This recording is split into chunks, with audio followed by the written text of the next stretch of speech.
Hello, dear Leos. I'm Empress Rose. Welcome to your reading. This is a general reading. So take what applies, leave what doesn't. Check your sun, moon, rising, Venus, all of that. These cards are pre-shuffled and prepared before I turn on the camera. All right, we're going to start with the Oracle of Mystical Moments deck to get an intuitive vibe of where we're going this morning, this afternoon, today. All right. Okay, what do we have for Leo? All right off the bat, we had something to say. I love it. Okay. We have Tiny Triumphs. So this card is about role reversals and something that's tiny that wins the day. We have this sort of humble field mouse who has now become a harlequin court jester, and we have this intellectual apex species corvid, this raven, the smartest of the birds. He's wearing a top hat, and normally he'd be eating this little field mouse for lunch, but he's not. The field mouse could eat him. And there's something about home here. There's this home in the background, and there are these ruby slippers. And anyway, this small little thing has become a showy thing. So this to me has two storylines possible. This is parts of yourself, and there's this is like getting really in touch with your intuition, with something that maybe scares you, and you're going towards it, and you're making it bigger, and you're making it a focus, and you're bringing it out. Something that's been in the background, that's maybe been hiding a little bit in the grass, is coming out in this big, bold way. And who's usually driving your intellect is usually driving this life, this situation, but it's not today. Today, it's taking a back seat and letting this sort of quivering, intuitive little mouse that hides back, letting it take the wheel. Not letting it, but it's taking the wheel, whether this raven wants it to or not. So it's taking the bull by the horns. And there's a playful vibe here, for sure. You know, these are jokes. These are, this is the court gesture. This is the part that can speak truth to power without getting in trouble, is really what I think this card represents, is these things inside of us that can tell our egos to shut up and sit down, because, this is the king. This is the intellect is king, you know. This is the driver, and he's very powerful. But this mouse is having some fun with it. Like, oh yeah, maybe I'll eat you today, and it can get away with it because it's got the uniform on of the court gesture, of the uniform of the thing that can speak up, and can do so very easily with a lightness that any other courtesan would not be able to do. So that is just a quick role reversal that can get stuff done in ways that a more direct approach can't. Oh, I feel like this is a little bit storytelling. That's why I'm feeling that vibe right now too, because storytelling can often show us and teach us things where a more didactic, and then you do this and then you do that and don't do it, like a more direct approach might not work. So sometimes if we can slide someone into a storyline or give them some empathy, or you know, wear the costume of entertainment, we'll be teaching. We can also teach. So, and we also have treasured moments. So these are really sweet memories of wild or passionate days. You're not going to let go of them under any circumstances whatsoever. You've got that wrapped around your hand very tightly. And you love looking back at these treasured memories. You've got a zebra print on. You've got these wild poppies in your hair. There's something you're remembering that's very valuable to you.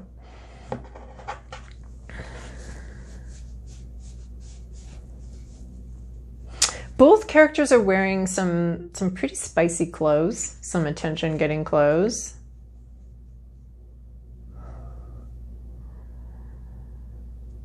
This is passionate parts to this. There's something about like a tail and a string, some kind of string thing. What's funny about this treasured memory cards, I'm trying to move on, but these cards keep pulling me back. What's funny about them is that this, in the directions that they're looking, the tiny triumphs seems to be looking towards the past, and the treasured memory seems to be looking towards the future. They're going to be reversed for you. She's going to, when I do think that they should be reversed, but if I reverse them, then they're looking at each other. So I feel like she should be looking towards the past, but she can never be looking for the past. She's looking towards the future. And this one can never be looking towards the future. He's always looking at the past. So there's something about this that's confused. There's like a little bit of a timeline confusion going on here about what is past and what is future. Well, let's see if we can get some clarity on our timelines from the Santa Muerte tarot deck. Again, these have been prepared before I turned on the camera, very thoroughly shuffled with like the casino shuffle with the bridge and all of that, and saged and prayed. And all right, what do we have for Leo this week? Leo, this is your past, this is your present, this is your inner landscape, this is what's at issue, this is your environment, this is your to-do list, this is your possible outcome. In adding to our sort of topsy-turvy, what is going on here, confusion, timeline confusion, I had my deck upside down. And I don't take these cards in the reversal, except for one card in one position comes in the reversal. Okay, so let's see if we can straighten out what's going on with these tiny triumphs. Usually this one illuminates me. Like I just had one where these ones were like so clear. I was like, well, I don't even know that I need to go to the Santa Muerte deck, but here they are, and I don't have quite the clarity I'd like on that. So we're searching for clarity here. We have past, we have this Page of Wands, we have a message undelivered, we have stagnancy, we have someone who's just dreaming of being inspired. They're ready to be inspired, they're ready to move, but they're hanging out instead. So the page is learning about things, and this is a card about sort of learning about the things that inspire us and our passions and playing with those ideas. We're not going anywhere, but we're ready to. We're ready to play, but we weren't yet. And we have a message in our hands, a very passionate message. We were just holding on to it though, waiting, wondering about what's this swing gonna do? Where's it gonna go? How's this all gonna work once it starts moving? In your present situation, we have the Queen of Pentacles. We have someone ready to reap the rewards of their harvest. We have, you know, she's going up into the tree she's ready to climb the ladder. She's going up into the tree. She's ready to get her peaches, her ripe fruits of her labors that she's been working on throughout this entire suit. So in your present situation, you're looking up, you're looking at your next steps. You are looking at a harvest that is there. You can see it. You're not, you can't reach it yet, but it's there. You can see the harvest. You can see what you've worked so hard for, and you're going to go get it, and you're on your way to getting it. There are so many people in this reading. So our court cards often depict just real people. So we have a page, we have a Queen of Pentacles, we have another page, a Page of Cups, Queen of Swords, Knight of Cups. So you've got the whole Cups, Pentacles, Swords, Wands. You got all of those represented, and you've got 5 people here. That's quite a feat for a 7-card spread. So you have this in your inner landscape. You have this Page of Cups, and this is a lot of curiosity and learning. My goodness, you are doing so much learning here. It's a lot. So you're learning. This card is perfect for your inner landscape. You're learning about your emotions. You're playing with them. You're taking their temperature. You're seeing if your candy, is set yet and ready to pour into molds. You're very curious about emotions and something you're feeling. You're really looking into it. You're really analyzing your feelings and learning about them and exploring them. They are locked away. You're not sharing this analysis yet. You're looking at it yourself and trying to find it for yourself, trying to see what you see, listening to your own intuition, listening to your own feelings, trying to take your own emotional temperature and see where you are at. And that's really good, that, because when you bring that into a situation, all you can do is really be, you got to bring your own energy. You can't be bringing like a pleasing energy, or what do other people want me to feel energy, or what should I be feeling? You got to bring your own feelings into every situation. So this is a great card for the interior. I'm looking at it. I'm looking at them. I'm finding it out. I'm figuring out what it is that I feel. What feeling am I bringing into the situation? So at issue, we have this Queen of Swords, and you got the Queen of Swords. And after I finished the reading last week, I was like, I may have read that wrong. I read it as a protective energy. And so this is really fascinating to me that you got your Queen of Swords in the reverse position in what's at issue. You have, so another interpretation of Queen of Swords, well, not another interpretation, but the reversal is this, that you take this sharp, battle-weary survivor and you turn it on its head. And it is the Ice Queen with the sharp words, very cutting, very hurtful person in your life. This is an issue. This is either you or someone actually in your life that is really vicious with their words, very unemotional, uses intellect and argument to harm rather than to figure out, what's good for everybody. This is someone who can cut you down. And that was like a post vibe I got off of last week's. It was like, oh, maybe so. Maybe that, there were 2 different, with these collectives, there's a couple different storylines that I'm getting and a couple different possibilities. And sometimes it can get a little crazy. So anyway, but this is so clear that Queen of Swords, who I've been thinking about all day today, she's back and she's being super clear. This is a fucking bitch you're dealing with. Honestly, you're dealing with someone who's just awful. And that could be you. If that's you, if you're like, not able to control your words, not able to communicate without cutting. This is someone who can't talk without hurting somebody.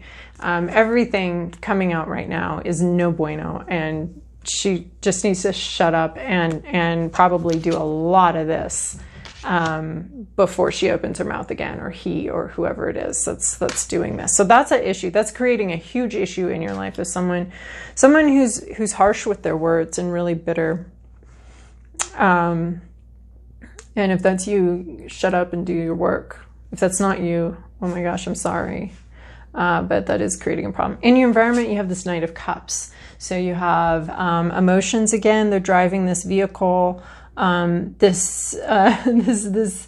emotions are driving, and they're driving you straight through the threshold, straight out that door. They're in your environment. You're leaving a situation. So this can be relationship. This can be work. This can be a boss. This can be a spouse. This can be a friend, a sibling. This can be a variety of situations, and you'll know. Okay. And this is you leaving. Or environment. Someone in your environment, this could be you, this could be somebody else. Someone in your environment is just already out the door. You may be looking back. You think they may be looking back. They may be intellectually in the situation. So here's this clarity right here. Intellectually, we think we're one thing. Emotionally, so the emotional, so I always think of this horse as our animal of instinct or animal of emotion and feeling, and they know where they're going. You know, I have friends with horses, and they have a ranch, and one thing they do in the horses' first couple of years is rattlesnakes, and it's a very difficult terrain. They let the horses roam in the terrain, and then before they train them to be ridden, because the horse learns so much out there and knows so much, and then they come back, and just the ability to the training to ride the horse, now that the horse has this really good basic instinct for the lay of the land, the animals, the dangers that they're likely to encounter, then when they layer that on a little domesticity on top of that, a little rideability on top of that, then the horse is really knows the terrain and knows where it's going and knows what to watch out for and all of that stuff. So this is like putting instinct first, and then we put our civilizing influences on top of that. When we're letting our instincts speak, our intuition speak, and our emotions give us the information that the emotions were designed to give us, and then using our intellect to decide what to do with that. That's, you know, a really good way to order things. It's like, let your instincts, don't shove your emotions down.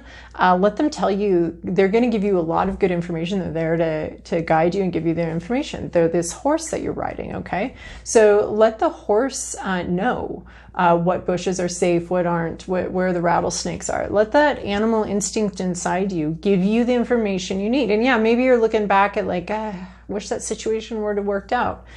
But this horse and this instinct and this emotion is really giving you a very clear message. This garden's full of snakes and you need to leave. And I feel like that's what's going on here. Is the intellect here. We've got the emotional being, the instinct is already going someplace and trying to explain it to the intellect. Like this is your emotions trying to talk your intellect, your brain into like, it's really trying to talk to you. It's really trying to tell you what you need, that you need this information, and it's making it very big, very bold. It's really trying to get your attention. Your instinct is just really trying to get your brain's attention right now, and it's getting bigger and louder. All right, so your to-do list is strength. This is controlling yourself, controlling your demons. It's externalized. It's this giant dragon, but look, there is joy in wrestling this dragon to the ground. There is. It's hard and it's difficult. So here I'm telling you, let the beast move. Let the beast go forward. In your environment, the beast is already moving forward. And you're looking back here. Oh my gosh, it is this card. It's this. The beast has become larger and is taking the wheel and is trying to explain stuff. And you're looking back here. You're looking back at this garden, at these treasured memories that you made at your job, or I don't know. Tarot can range from major life situations to smaller things. Okay, and sometimes the language of tarot is very dramatic, and I can get caught up in it and really like the drama of the situation, and it may not match the level that you're working at here. So just keep that in mind, that this storyline could be small for you. It could be bigger for some people, and it can be smaller for other people. It's just the theme we're working with here. So this is using your inner strength, using all of your strength. This is your to-do list, is to be strong, to not let, I like this. This is like your intuition and your instinct is headed forward with or without your brain. Your brain's back here with the treasured memories, with the trying to figure out what the hell is going on. This is a warning. Don't let that beast get too out of control, right? We still want these horses to be domesticated and rideable.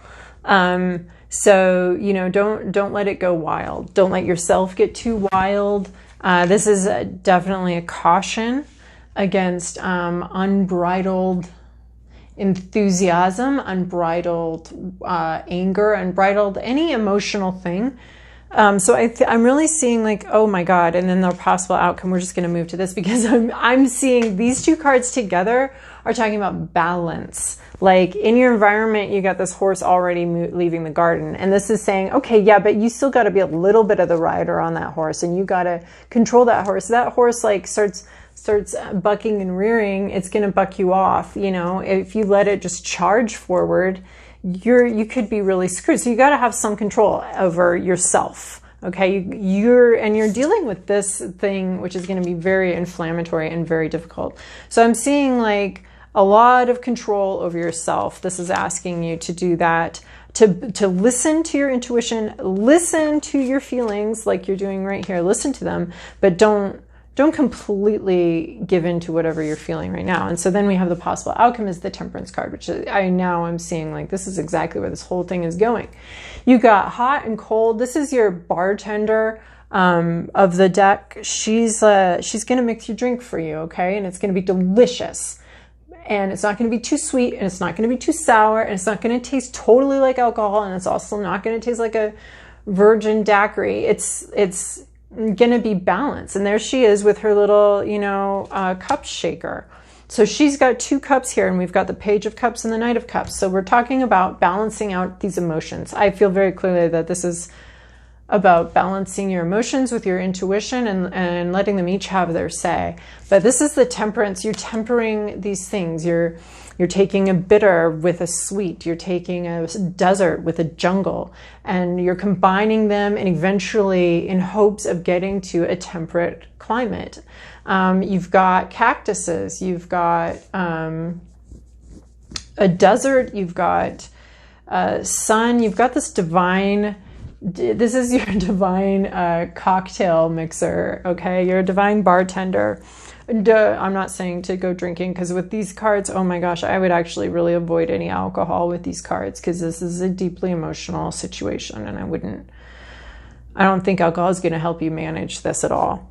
So I'm just joking about that. I mean, she just is clearly mixing water, mixing liquids, and the point is to come to something more palatable, easier to bear, easier to take in, something a lot better. And there's a holiness to it too. She's not, we're combining the angel of death with an angel, and we're going to get to someplace more balanced here. And I feel like this is a little out of balance, but it's out of balance to right the scales. If that makes sense. Like in the process of writing the scales, we're going to go out of balance a little bit one way or the other. So Leo, I hope that reading was helpful for you. I feel like, we took a chaotic, confusing thing and kind of actually got someplace pretty cool with it. So I hope you find your balance this week. Thanks for watching. Oh, I'm loving the likes and subscribes and the comments. It's really, really fun to watch my little baby channel get some love. So thank you so much for that.